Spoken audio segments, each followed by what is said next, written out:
Le facteur a dit avec un air perplexe, « Ta fille reçoit toujours les colis, c'est vraiment utile. » Ma fille est morte dans un accident il y a 3 ans. Mais elle dit, « Je le reçois pour maman. » Le lendemain, je me suis caché et j'ai observé pendant l'heure de la livraison. Avant de commencer l'histoire, n'oubliez pas de laisser un like et de vous abonner à la chaîne pour voir plus d'histoires comme celle-ci. La maison à 2 étages, située dans un quartier résidentiel de Columbus, en Ohio, était autrefois remplie des rires d'une famille heureuse. Mais aujourd'hui, un lourd silence pèse sur la demeure.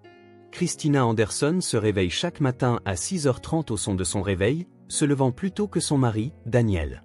Sa journée commence par un bonjour adressé à une photographie de sa défunte fille, Lily. Sur le manteau de la cheminée du salon se trouve la photo d'une fillette de 8 ans aux cheveux blonds coiffés en couette. Lily a perdu la vie il y a 3 ans, lors de cette nuit pluvieuse, dans un accident de la route en rentrant de la fête d'anniversaire d'une amie. Au moment où un conducteur ivre a grillé le feu rouge et les a percutés, le monde de Christina et Daniel s'est effondré dans un bruit assourdissant. Daniel, qui travaille comme chef de chantier pour une entreprise de construction, passe très peu de temps à la maison depuis l'accident. Il quitte la maison à 5h du matin et reste sur les chantiers jusque tard dans la nuit, ou tue le temps dans des bars avec ses collègues. Même les week-ends, il quitte souvent la maison sous prétexte d'inspection de chantier d'urgence. C'est peut-être sa façon de gérer son deuil. Mais pour Christina, l'absence de son mari ne fait qu'approfondir sa solitude. Christina travaille comme employée administrative médicale à l'hôpital général de la ville. Ses tâches principales consistent à traiter les dossiers d'assurance des patients et à gérer les rendez-vous médicaux. Mais l'environnement hospitalier la confronte parfois au poids de la vie et de la mort. Surtout lorsqu'elle voit des enfants dans le service de pédiatrie, elle ressent un serrement dans la poitrine. Ses collègues sont attentionnés et lui offrent des mots d'encouragement, mais leur gentillesse lui semble parfois être un fardeau. La chambre de Lily, à côté de leur chambre, est restée complètement intacte depuis le jour de l'accident. Le papier peint rose, les poupées de princesse et un petit bureau jonché de crayons de couleur. Une pancarte écrite à la main indiquant « Chambre de Lily » est toujours accrochée à la porte. Daniel a mentionné à plusieurs reprises qu'il devrait la ranger, mais Christina a obstinément refusé d'écouter.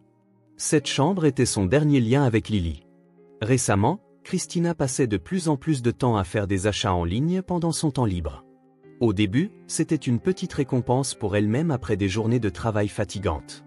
Nouveaux cosmétiques, vêtements à la mode, articles de cuisine, fournitures de jardinage. Ce n'est qu'au moment où elle mettait des articles dans son panier et appuyait sur le bouton de paiement qu'elle sentait le vide dans son cœur se combler temporairement. Les dépenses mensuelles de plusieurs centaines de dollars pesaient sur le budget du ménage, mais Daniel était indifférent aux finances familiales, et ce n'était pas plus que ce que les revenus de Christina pouvaient couvrir. Cependant, des choses étranges avaient commencé à se produire. Pour une raison inconnue, les produits qu'elle commandait n'étaient pas livrés. Au début, elle a pensé à une erreur de la société de livraison, mais en vérifiant le système de suivi, la livraison était indiquée comme effectuée, avec même une signature enregistrée.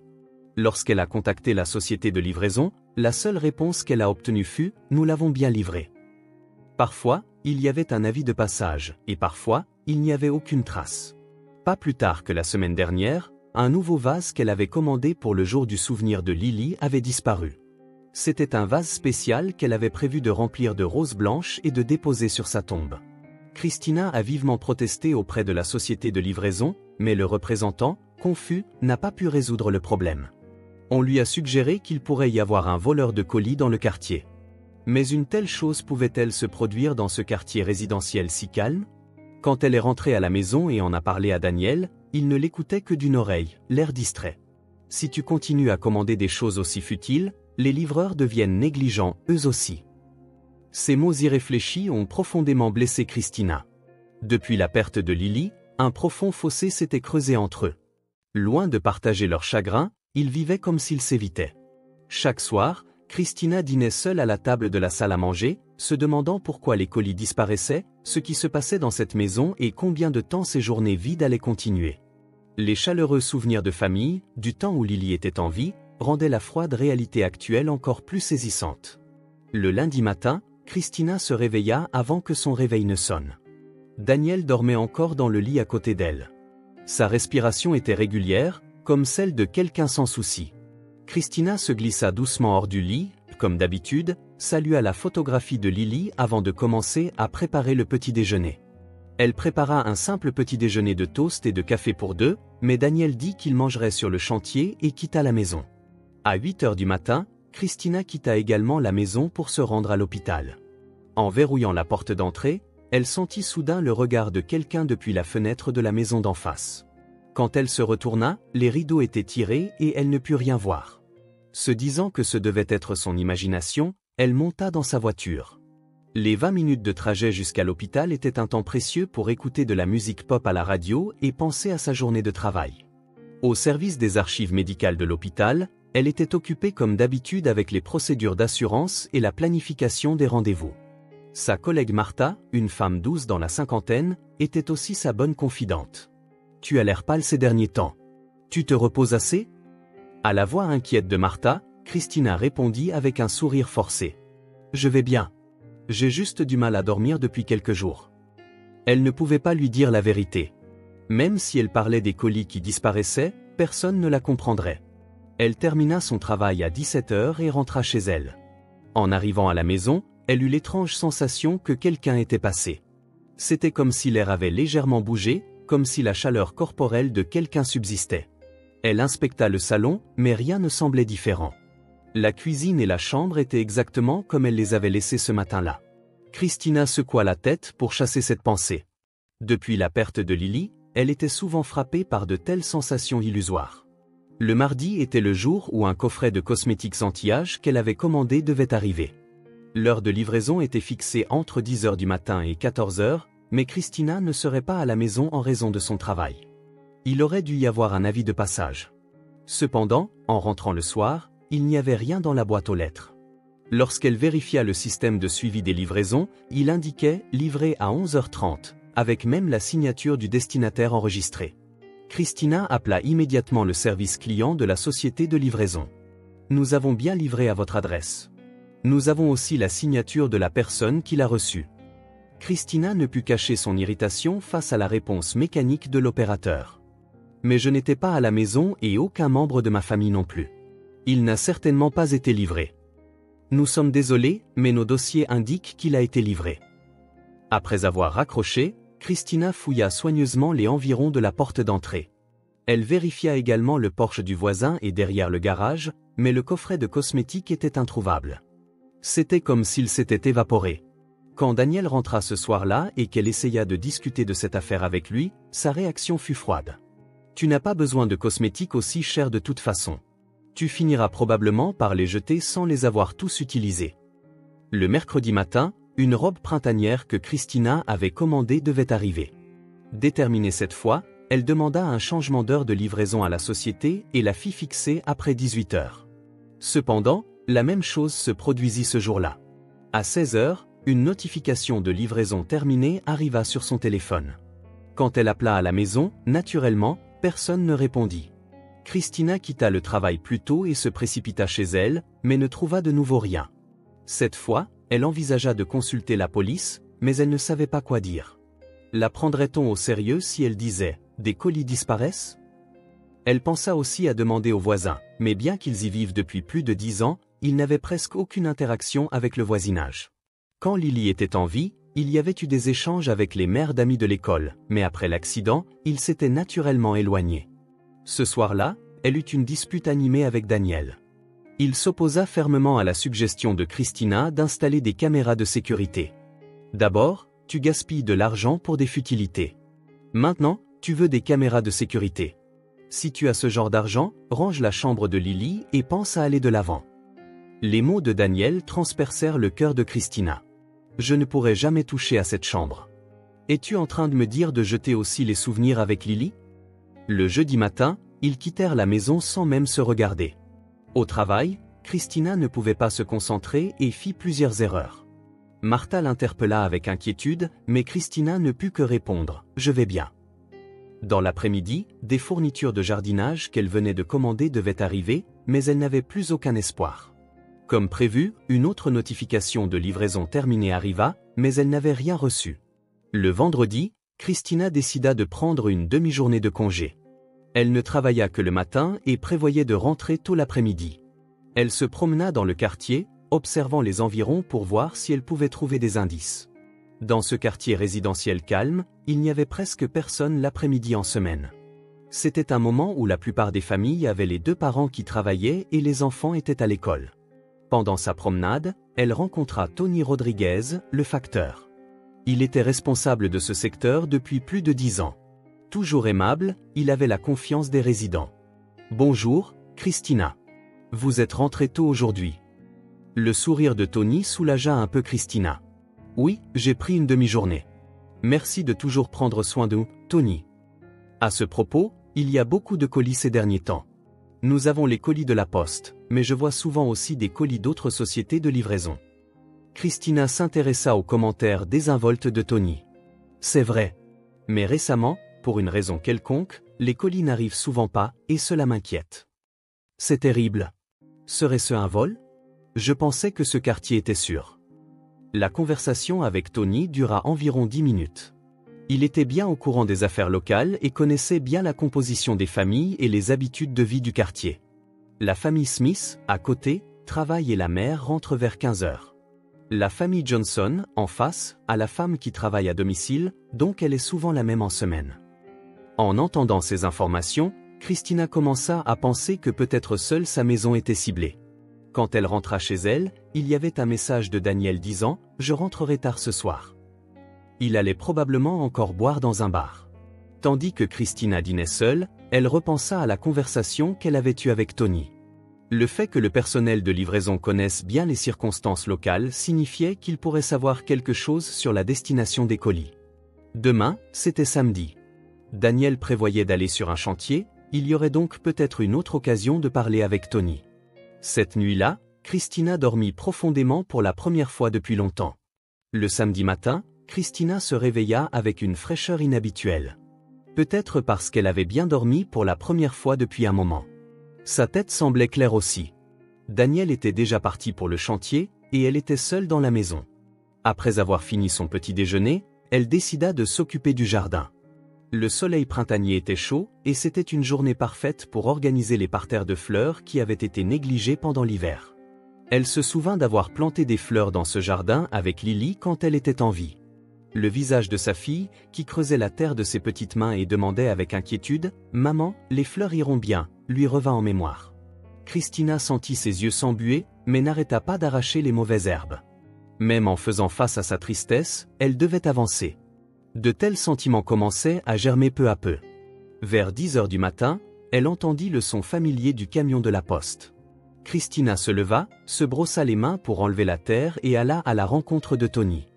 Il s'approcha avec son sourire habituel, mais aujourd'hui, il tenait un petit paquet à la main. « Bonjour, Christina. Quel temps magnifique aujourd'hui. »« Bonjour, Tony. C'est vraiment une belle matinée. » Tony regarda le paquet avec une expression un peu plus troublée que d'habitude. « En fait, j'ai un colis à livrer aujourd'hui. » Il fixait l'étiquette du colis comme pour confirmer l'adresse. « Oui, s'il vous plaît. » Christina tendit naturellement la main, mais fut surprise par les mots suivants de Tony. « Au fait, comment va votre fille ?» Christina se figea. « Ma fille ?» Sa voix s'étrangla. Tony arborait toujours son sourire amical. « Oui, la fille qui reçoit toujours les colis pour vous. Elle est très polie et c'est une si gentille fille. » Le sang se retira du visage de Christina. Son cœur se mit à battre violemment et elle sentit ses mains trembler. « Ma fille ?» Sa voix tremblait et elle ne parvenait pas à articuler ces mots au début. « Ma fille est décédée dans un accident il y a 3 ans. » Le sourire de Tony se figea. La main tenant le paquet s'arrêta et son visage devint visiblement pâle. « Quoi ?» Il était clairement confus. Ouvrant de grands yeux, il regardait alternativement le visage de Christina et l'étiquette.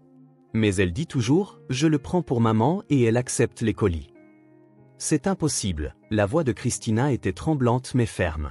« Ma fille n'est plus là. Elle est morte dans un accident de la route le 15 décembre, il y a 3 ans. Elle avait 8 ans. » Des larmes commencèrent à couler sur ses joues, mais elle ne détourna pas le regard. Tony resta là, tenant le paquet, complètement abasourdi. C'était rare pour lui, qui travaillait comme facteur depuis plus de 20 ans, de montrer une expression aussi déconcertée. Mais hier encore, c'était vendredi vers 14 heures, une petite fille est sortie et comme d'habitude, elle a dit « Je le prends pour maman » et a signé. Hier ? La confusion de Christina s'intensifia. Mais j'étais au travail et pas à la maison. Il ne devait y avoir personne dans la maison. Elle avait l'impression que sa propre voix venait de loin. Le sens de la réalité s'estompait. Elle m'arrivait à peu près à la taille, avec des cheveux blonds attachés en 2 couettes. Une jolie fille aux yeux bleus. À la description de Tony, Christina eut le souffle coupé. C'était exactement les caractéristiques de Lily. Mais c'était impossible. Absolument impossible. Depuis combien de temps est-ce que cet enfant reçoit les colis? À la question de Christina, Tony réfléchit un instant. 2 mois? Non, peut-être un peu plus. J'ai été surpris au début, mais je me suis dit que c'était une brave enfant de recevoir les colis pour sa mère. Christina sentit qu'elle allait s'effondrer. Il y a 2 mois coïncidaient avec le moment où elle avait commencé à faire fréquemment des achats en ligne. Cela correspondait aussi au moment où les colis avaient commencé à disparaître. Mais Lily n'était plus là. Elle n'était absolument pas là. Tony, ce doit être une erreur, dit Christina d'une voix tremblante. Ma fille est morte. Cet enfant doit être quelqu'un d'autre. Vous avez dû vous tromper d'adresse ou quelque chose comme ça. Mais Tony secoua la tête. Non, l'adresse est correcte. Cette maison. De plus, cet enfant avait les clés de la maison et est entré normalement, comme si c'était chez elle. Diverses possibilités traversèrent l'esprit de Christina. Était-ce une hallucination? Une erreur de mémoire de Tony? Ou un phénomène surnaturel? Mais aucune de ces possibilités ne semblait réaliste. Le seul fait certain était que les colis disparaissaient. Avez-vous une livraison prévue pour demain, dimanche? Christina pensa soudain à demander. Oui, il y a une lettre recommandée urgente pour la famille Smith, à côté. Ce devrait être vers 11 heures du matin. Alors j'aimerais me cacher et observer à ce moment-là. Je veux confirmer si cet enfant apparaît vraiment. Tony hocha la tête avec une expression confuse. Je comprends, mais Christina, ça va? Vous avez l'air très pâle. Face à sa gentille préoccupation, Christina sourit avec gratitude. Je vais bien. Je veux juste connaître la vérité. Si cet enfant apparaît vraiment, que ferez-vous? À la question de Tony, Christina fut à court de réponse. Si Lily était revenue, ce serait un miracle. Mais elle comprenait aussi que c'était impossible. D'abord, je veux savoir qui est cet enfant. Tony regarda Christina avec inquiétude mais finit par lui tendre le paquet. Le colis d'aujourd'hui. On dirait des cosmétiques. En le recevant, Christina pensa à tous les colis qui avaient disparu jusqu'à présent. Peut-être que demain, tous les mystères seraient résolus. Tony, s'il vous plaît, ne parlez de ça à personne d'autre. Je ne sais toujours pas ce qui se passe. À la demande de Christina, Tony hocha la tête avec une expression sérieuse. Bien sûr, mais si vous sentez le moindre danger, veuillez contacter la police immédiatement. Après le départ de Tony, Christina s'accroupit dans le jardin. Le paquet dans sa main semblait avoir le poids de la réalité. Demain à 11 heures du matin, elle se cacherait derrière la maison d'en face et confirmerait la vérité. Quelle que soit cette vérité, elle devait mettre fin à ce mystère, pour Lily et pour elle-même. Ce soir-là, quand Daniel rentra, Christina hésita à lui raconter les événements de la journée. Cependant, en voyant son état d'épuisement, elle décida de garder le silence. Il ne serait pas trop tard pour lui en parler après avoir vérifié les choses de ses propres yeux de main. Le lendemain matin fut enveloppé d'une atmosphère plus lourde que jamais. Christina se réveilla à 6 heures, mais ne put sortir du lit. Le pressentiment que toute la vérité serait révélée aujourd'hui lui oppressait le cœur. Daniel dormait toujours à côté d'elle. Il était rentré tard la nuit dernière, sentant l'alcool. À 9 heures, Daniel quitta la maison en disant qu'il y avait une inspection de chantier d'urgence. Christina s'assit seule, buvant son café, regardant les aiguilles de l'horloge avancée. 2 heures avant 11 heures. Ces 2 heures semblaient être les plus longues de sa vie. À 10h30, Christina se glissa dans le jardin de la maison Johnson, de l'autre côté de la rue. Heureusement, les Johnson avaient l'habitude de rendre visite à leur fils et leur belle-fille le week-end, donc la maison était vide. Elle se cacha derrière un grand chêne et se positionna de manière à voir sa propre porte d'entrée. Son cœur battait la chamade et la sueur perlait sur ses paumes. À 10h50, le camion de livraison de Tony apparut dans le quartier résidentiel calme. Il se rendit d'abord chez les Smith et livra la lettre recommandée. Puis il arrêta son camion devant la maison de Christina. Il prit un paquet en main et se dirigea vers la porte d'entrée. C'était la scène habituelle. La sonnette retentit. Christina retint son souffle et observa. Après un moment de pause, la porte d'entrée s'ouvrit lentement. À cet instant, Christina n'en crut pas ses yeux. Ce qui sortit de la porte était bien une petite fille. Une fille aux cheveux blonds attachés en 2 couettes, vêtue d'une robe bleue, mais ce n'était pas Lily. Christina halta. La fille était Kayla, la fille de la sœur de Daniel, Jessica. Kayla, 11 ans, était plus grande que Lily et avait des traits différents. Cependant, avec sa coiffure et sa carrure, elle pouvait en effet ressembler à Lily de loin, surtout pour Tony qui n'avait pas l'habitude de la voir régulièrement. Kayla reçut le paquet de Tony d'un air habitué et dit quelque chose. À cause de la distance, la conversation était inaudible, mais elle prit un stylo et signa. Après le départ de Tony, Kayla se retourna, jeta un coup d'œil à l'intérieur de la maison et fit un geste comme pour faire signe à quelqu'un. Puis elle porta le paquet et rentra par la porte d'entrée. Christina se mit à trembler de colère de tout son corps. Pourquoi Kayla était-elle dans sa maison? Pourquoi avait-elle les clés? Et pourquoi recevait-elle les colis? Les questions se transformèrent instantanément en certitude. Quelqu'un avait fait un double des clés et utilisait sa maison en son absence. Et ce quelqu'un était? Christina jaillit de derrière l'arbre et courut à toute vitesse vers sa maison. Elle tourna brusquement la clé dans la serrure et ouvrit la porte avec force. Kayla! Sa voix forte résonna dans toute la maison. Il n'y avait personne dans le salon, mais des bruits de pas précipités se firent entendre à l'étage. Kayla apparut en haut des escaliers. Son visage était blême de peur. « Tant Christina ?» murmura sa nièce d'une voix tremblante, et la colère de Christina s'enflamma encore plus. « Pourquoi es-tu ici? Pourquoi as-tu une clé de ma maison ?» À ce moment, un homme inconnu apparut dans le salon. L'homme était clairement agité. Un bouton de sa chemise était défait et ses cheveux étaient en désordre. « Qui êtes-vous » L'homme regardait Christina avec des yeux lasses. « Je suis la propriétaire de cette maison. »« Qui êtes-vous » La voix de Christina tremblait de rage. Avant que l'homme ne puisse répondre, il se tourna vers la chambre.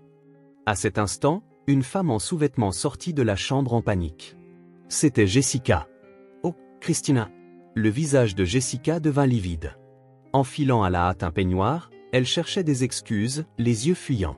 « Ce n'est pas, c'est différent. Je peux tout expliquer. » C'était le moment où tout devint clair. Christina ressentit un profond désespoir au-delà de la colère. « Comment as-tu eu la clé ?» Sa voix était froide comme la glace. Jessica répondit avec une expression résignée. « Noël dernier, pendant que vous étiez sortis, j'ai fait faire un double. »« Pourquoi ?» Ce n'était qu'un mot, mais il contenait toute la colère et la tristesse de Christina. Jessica jeta un coup d'œil à l'homme et répondit. « Nous avions besoin d'intimité. Mike est marié et nous n'avions pas d'autre endroit pour nous voir. » Christina fixa l'homme. « Mike, vous êtes marié ?» Mike hocha la tête maladroitement. « S'il vous plaît, gardez ça secret pour ma femme. Je vous en prie. » À sa voix suppliante, Christina ressentit du dégoût. « Les colis. Où sont mes colis ?» Face à l'insistance de Christina, Jessica montra une expression troublée. « Ceux-là, je les ai emportés chez moi et je les ai utilisés. Je pensais que tu ne le remarquerais pas de toute façon. »« Utilisés ? Tu veux dire voler ?» Kayla intervint d'une petite voix. « Maman, rentrons à la maison. Papa va être en colère. » Mais Jessica ignora sa fille et se tourna à nouveau vers Christina. « J'avais des problèmes financiers. La procédure de divorce nécessitait des frais d'avocat. Alors tu as pensé que c'était normal d'utiliser illégalement la maison de quelqu'un et de voler ses colis ?» Christina sortit son téléphone. « J'appelle la police. » À ces mots, Jessica et Mike blêmirent. « Attends, Christina. Nous sommes de la même famille, non? On devrait pouvoir résoudre ça en discutant. » À la supplique désespérée de Jessica, Christina répondit froidement. « La famille? Tu penses que la famille commettrait des crimes en utilisant le nom d'une nièce décédée? Le nom de Lily ?» Jessica afficha une expression confuse. Le facteur, Tony, pensait que Kayla était Lily. Une petite fille qui disait « Je le prends pour maman » et recevait les colis. Tony pensait que ma fille morte recevait les colis. Le visage de Jessica devint livide. Elle ne savait pas cela. L'instruction qu'elle avait donnée à Kayla était simplement « Reçois les colis et signe pour eux. » Calculons le montant total des dommages, dit Christina calmement. 3 mois de colis, cosmétiques, vêtements, produits de première nécessité. Ça doit dépasser les $3000. Plus le vol avec effraction. Mike, vous êtes complice aussi. Mike commença à s'habiller à la hâte. Je n'étais pas au courant pour les colis. Jessica a fait ça toute seule. Mais Christina était sans pitié. Ne pas savoir ne vous excuse pas. Le fait est que vous étiez sur les lieux d'une entrée illégale. Jessica tomba à genoux sur le sol et se mit à pleurer. S'il te plaît, Christina, pense à Kayla. Cet enfant est innocent. Mais la décision de Christina était déjà prise. C'est toi qui as impliqué Kayla dans un crime, pas moi. Le rapport à la police fut rapide. 10 minutes plus tard, 2 voitures de patrouille arrivèrent et Jessica et Mike furent menottés et emmenés. Kayla fut prise en charge par les services de protection de l'enfance et serait plus tard confiée à son père. Christina expliqua toute la situation à la police et déposa une plainte pour les dommages subis. Ce soir-là, quand Daniel rentra, des policiers étaient encore à la maison. Quand il apprit les circonstances, son visage se crispa de colère et de tristesse. « Ma sœur a fait des choses pareilles ? Je n'arrive pas à y croire. » Mais les preuves étaient claires. Le double de la clé, certains des colis volés et une arrestation en flagrant délit. « Pourquoi n'ai-je rien remarqué ?» murmura Daniel comme pour se blâmer. « Il y avait des signes, » répondit doucement Christina. « Nous passions trop peu de temps à la maison. Parce que nous vivions en nous évitant. Nous ne pouvions pas remarquer ce qui se passait dans la maison. » Cette nuit-là, le couple parla vraiment pour la première fois en 3 ans. La mort de Lily, la détérioration de leur mariage et cet incident. Tout était lié. Et enfin, la vérité était visible. 3 mois plus tard, Jessica fut poursuivie pour vol avec effraction et reçut un verdict de culpabilité avec 3 ans de sursis avec mise à l'épreuve. Son amant, Mike, fut également condamné à une amende en tant que complice et sa femme demanda le divorce. Le mari de Jessica, Tom, choqué par les crimes et l'adultère de sa femme, entama immédiatement une procédure de divorce. Kayla devait être confiée à son père, Tom, mais les blessures psychologiques dues à son implication dans les crimes de sa mère étaient profondes, et elle allait suivre une thérapie.